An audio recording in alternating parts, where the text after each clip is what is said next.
কোনো ইচ্ছে ছিল না ড্রাইভার হওয়ার, জীবনে অনেক কষ্ট ছিল, তাই নিজেকে জড়িয়ে ফেলেছি এই মোটর লাইনে। কি বিদ্যা দিয়ে গেলেন ওস্তাদ আপনি আমাকে। মা বাবার ভালোবাসা থেকে বঞ্চিত হয়েছি, হারিয়ে ফেলেছি শখের মানুষটাকে।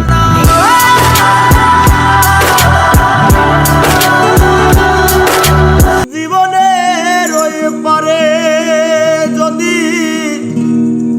আরেক জনমে থাকে, সাধের জীবন বন্ধুক দিয়া পাই জানো তোমারে।